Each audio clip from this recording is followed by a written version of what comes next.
ASHA shopping mall ఆషాఢం kilo sale ఆరంభం.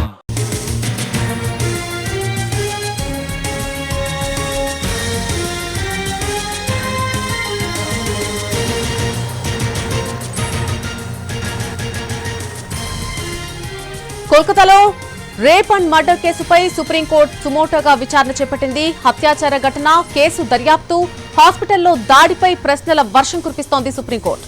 వైద్యురాలిపై హత్యాచారం case నమోదులో జాప్యంపై supreme court తీవ్ర ఆగ్రహం వ్యక్తం చేసింది. మెడికోపై హత్యాచారంపై ఎఫ్ఐఆర్ నమోదులో జాప్యం జరగడాన్ని ప్రశ్నించింది సీజేఐ చంద్రచూడ్ బెంచ్. మృతదేహానికి ఆ రోజు రాత్రి 8:30 వరకు, ఆ తర్వాత 3 గంటలకు అంటే 11:30 ఎఫ్ఐఆర్ నమోదు కావడాన్ని ప్రశ్నించింది. ఆర్జికర్ మెడికల్ కాలేజ్ మాజీ ప్రిన్సిపల్ సందీప్ ఘోష్ పై కూడా ఆయన వ్యవహార శైలిపైన సుప్రీంకోర్టు కన్నెర చేసింది. మహిళా డాక్టర్ ఆత్మహత్యకు పాల్పడినట్టు ప్రిన్సిపల్ చిత్రీకరించే ప్రయత్నం చేయడాన్ని తప్పుపట్టింది కోర్టు. మృతురాలి తల్లిదండ్రులను 3 గంటల పాటు ఎందుకు వేచి చూసేలా చేశారంటూ మాజీ ప్రిన్సిపల్ సందీప్ ఘోష్ నిలదీసింది. ఆర్జికర్ హాస్పిటల్లో విధ్వంసంపైన సుప్రీంకోర్టు సీరియస్ గా స్పందించింది. అల్లరి మూకలు వెళ్లి ఆసుపత్రిలో దాడి చేయడానికి పోలీసుల నిర్లక్ష్యమే కారణమని వ్యాఖ్యానించింది. పోలీసుల అనుమతి లేనిదే విధ్వంసకారుల గుంపు ఎలా చొరబడుతుందని నిలదీసింది. విధ్వంసకారులను హాస్పిటల్లోకి అనుమతించడంతోనే దాడి జరిగిందని తేల్చెప్పింది సుప్రీంకోర్టు. దుండగులను కట్టడి చేయడంలో బెంగాల్ ప్రభుత్వ యంత్రాంగం పూర్తిగా విఫలమైందని విమర్శించింది కోర్టు. ఇక కోల్కతాలో జూనియర్ డాక్టర్ పై అత్యాచారంతో యావత్ జాతి ఉలిక్కి పడిందన్న సర్వోన్నత న్యాయస్థానం డాక్టర్ల భద్రతకు అన్ని చర్యలు తీసుకుంటామని స్పష్టం చేసింది. మహిళా డాక్టర్ల భద్రత హక్కులను విస్మరించేది లేదని చెప్పింది.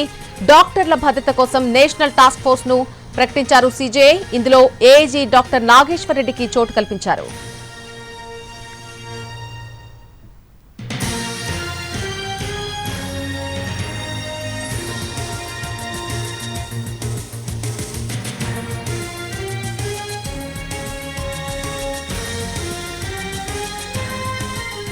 కోల్కతాలో అత్యాచారం హత్య కేసుపై సుప్రీంకోర్టు సుమోటోగా విచారణ చేపట్టింది. హత్యాచార ఘటన అలాగే కేసు దర్యాప్తు, హాస్పిటల్లో దాడికి సంబంధించి ప్రశ్నల వర్షం కురిపిస్తోంది సుప్రీంకోర్టు.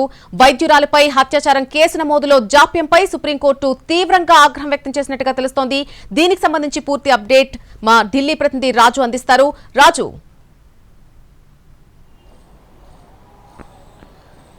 ఎస్ నళిని, కలకత్తా అత్యాచార ఘటనపైన ఇప్పటికే దేశవ్యాప్తంగా పెద్ద ఎత్తున వైద్యులంతా కూడా ఆందోళన చేస్తున్నటువంటి పరిస్థితి ఉంది.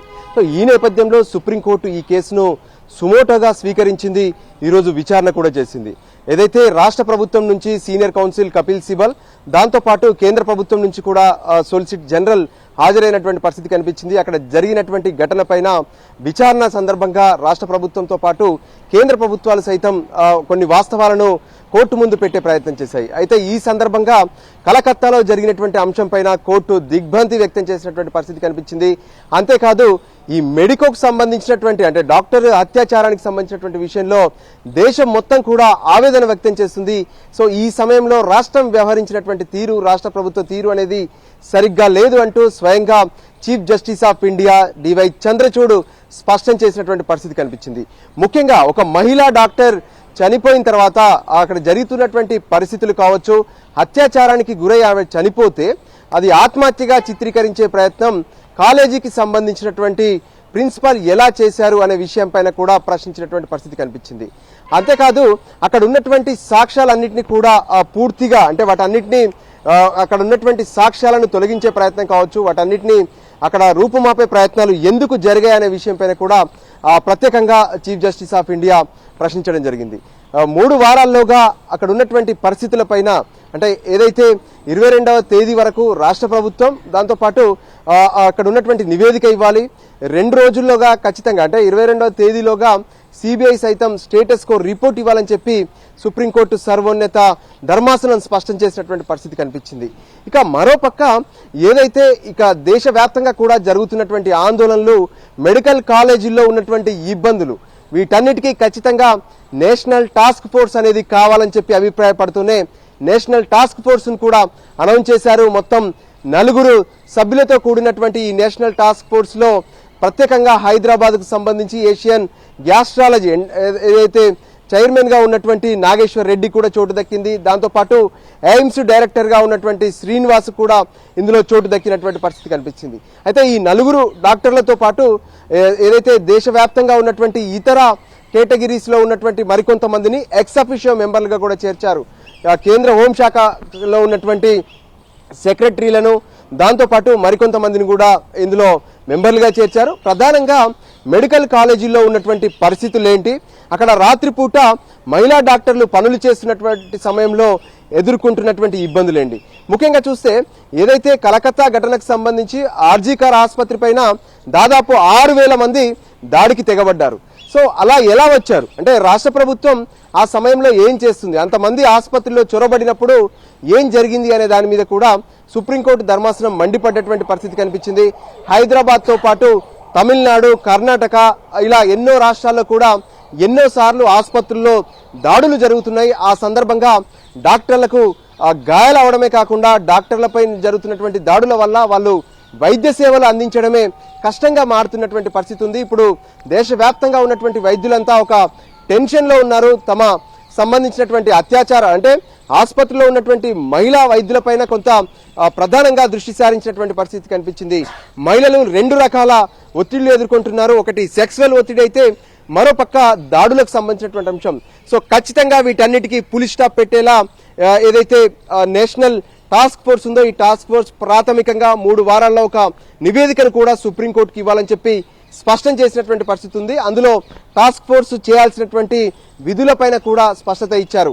ఇంతకీ మెడికల్ కాలేజీలో ఉన్నటువంటి పరిస్థితి ఏంది, మేల్ ఫీమేల్ డాక్టర్లకు సంబంధించినటువంటి డ్యూటీ రూమ్స్ ఏంటి, అక్కడ కాలేజీల్లో డ్యూటీలో ఉన్నప్పుడు సెక్యూరిటీకి సంబంధించినటువంటి అంశాలేంటి, ఇలా పలు అంశాలను ఆ నేషనల్ టాస్క్ ఫోర్స్ కు అప్పగించినటువంటి పరిస్థితి కనిపించింది. సో దేశవ్యాప్తంగా చేసినటువంటి ఈ ఆందోళనకు సంబంధించినటువంటి అంశంపైన కూడా కేంద్ర రాష్ట్ర ప్రభుత్వాలు దృష్టి సారించాలనే విషయాన్ని కూడా స్పష్టం చేశారు. సో మొత్తానికి ఇప్పుడు సుప్రీంకోర్టు సుమోటోగా స్వీకరించి ఇచ్చినటువంటి ఆదేశాలతో కొంత వైద్యులు చేస్తున్నటువంటి ఆందోళనకు బ్రేక్ పడడంతో కాకుండా ఇక మున్ముందు వైద్య కళాశాలల్లో ఎటువంటి ఘటనలు జరగకుండా అయితే ప్రత్యేకమైనటువంటి టాస్క్ ఫోర్స్ నియమిస్తున్నటువంటి పరిస్థితుల్లో ఖచ్చితంగా ఇప్పుడు మెడికల్ కాలేజీలో ఉన్నటువంటి పరిస్థితులు కావచ్చు, బయట ఉన్నటువంటి పరిస్థితులు వీటన్నిటిని కూడా స్టడీ చేయాల్సినటువంటి అవసరం ఉందని చెప్పి టాస్క్ ఫోర్స్ కు ఆదేశాలు కూడా జారీ చేశారు. సో ఫైనల్ గా ఏదైతే అక్కడ రాష్ట్రంలో అంటే కలకత్తాలో పశ్చిమ బెంగాల్లో జరిగినటువంటి ఈ ఘటన పైన సుప్రీంకోర్టు ధర్మాసనం సీరియస్ అయింది. ముఖ్యంగా ఆర్జీకార్ మెడికల్ కాలేజీకి సంబంధించినటువంటి మాజీ ప్రిన్సిపాల్ అతన్ని అక్కడి నుంచి తొలగిస్తూనే అతను రాజీనామా చేయగానే మరో కాలేజీకి ఇన్ఛార్జిగా పెట్టారు. సో ఇవన్నీ ఎందుకు జరిగాయి, రాష్ట్ర ప్రభుత్వం ఏం చేస్తుందన్న విషయం పైన కూడా సుప్రీంకోర్టు ధర్మాసనం మండిపడ్డటువంటి పరిస్థితి అయితే స్పష్టంగా కనిపిస్తుంది. Nalini. Right Raju, thanks for the live update. హత్యాచారంపై ఎఫ్ఐఆర్ నమోదు విషయాన్ని జాప్యం జరగడాన్ని కూడా సీజే ప్రశ్నించినట్టుగా తెలుస్తోంది.